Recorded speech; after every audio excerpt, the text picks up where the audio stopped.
রাধে রাধে বন্ধুরা, কেমন আছো তোমরা সবাই? আশা করছি সবাই তোমরা খুব ভালো আছো। আমিও খুব ভালো আছি। আজ হলো কালী পুজো, আর আজ ভাবলাম তোমাদের সাথে একটা ব্লগ মানে বানিয়ে ছাড়ি। তো সেইখানে আজকে ঠাকুর ঘরে দেখা চলে এসেছি। মাঝখানে 3-4 দিন একটু খুব ব্যস্ততার মধ্যেই কাটছিল, ভাইফোঁটার জন্য প্লাস কালী পুজোর জন্য। কেন কি সেই সমস্ত কিছুই তো তোমাদের সাথে বলবো। তার আগে একটা জিনিস তোমাদের দেখাই, চলো। তো বন্ধুরা দেখো, এখানে আমি কিন্তু দুটো ড্রেস কিনেছি। আর এই দুটো ড্রেসই কিনেছি কিন্তু আমি দমদম থেকে। তো দমদম থেকে কেনার একটাই কারণ, সেটা হচ্ছে গিয়ে আমার কিন্তু ভাইফোঁটার ঠিক আগের দিনকেই ছিল একটা কেক ডেলিভারি। তো কেক ডেলিভারি করতে গেছিলাম দমদম স্টেশনে। আর দমদম স্টেশনে না নামার পর আমি কেকটা দিয়েছিলাম যার হাতে।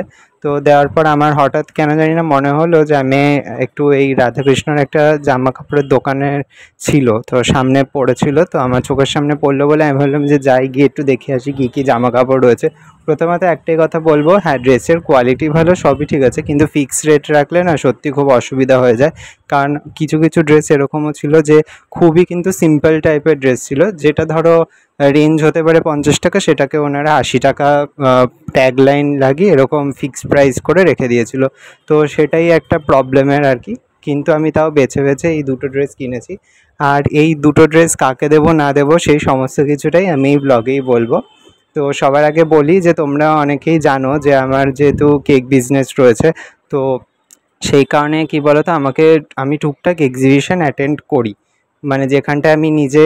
আর এই এক্সিবিশনে কিন্তু আমাদেরকে ফ্রিতে বসতে দেওয়া হয় না, এক্সিবিশনে কিন্তু পেইড এক্সিবিশন হয় সমস্ত জায়গাতেই। একটা ছোট যেরকম প্লাস্টিকের টেবিল, যেতে তোমরা বাড়িতে খাও যেরকম 4টে টেবিলের ওরকম টেবিল, সেটার ভাড়া হয়তো দুদিনের 2000 টাকা, 3000 টাকা, কোনো কোনো জায়গায় 5-6 হাজার টাকাও কিন্তু নিয়ে থাকে। তো সেরকমই আমাদেরকে কিন্তু ওরকম মানে ভালো একটা অ্যামাউন্ট এরকম আগে থাকতে অ্যাডভান্স করে তারপরে কিন্তু আমরা বসতে পারি।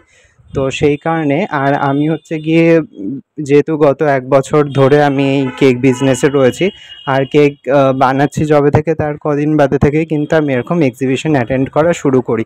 আর প্রথমেই আমি এক্সিবিশন যাদের সাথে করি তাদের মধ্যে একজন অর্গানাইজার, যিনি আর কি আমাকে এই কালী পুজোয় একটা সুযোগ করে দিয়েছিলেন তাদের পাড়ায় মানে বসার জন্য, স্টল দেওয়ার জন্য।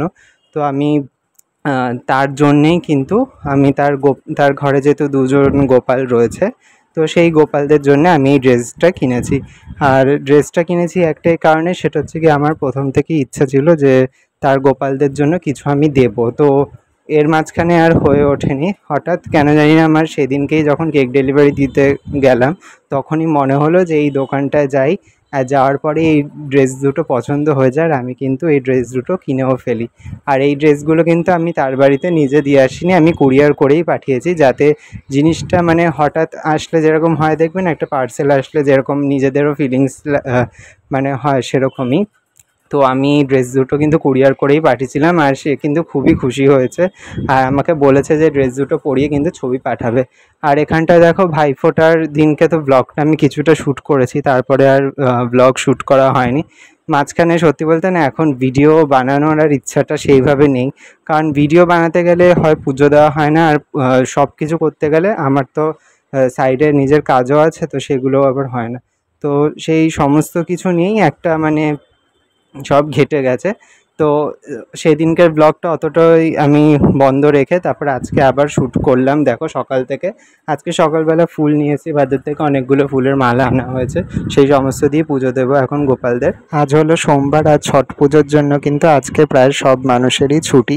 আর আমারও আজ যেহেতু ছুটি ছিল, তো ওই কারণে ভাবলাম গোপালদেরকে আজকে একটু স্নান করাবো। তো আজকে বাজার থেকে আর টক দই কিনে আনা হয়নি, দুধের প্যাকেট আনা হয়েছিল। তো সেই দুধ দিয়ে তারপর মধু আর গোপীচন্দন এগুলো সমস্ত কিছু মিশিয়েই কিন্তু গোপালদের আজ স্নান করানো হয়েছে। আর তোমাদের আজকে ব্লগটা কেমন লেগেছে তোমরা সবাই অবশ্যই জানিও। আর ভালো লাগলে প্লিজ লাইক, কমেন্ট, শেয়ার আর সাবস্ক্রাইব করে দিও। রাধে রাধে।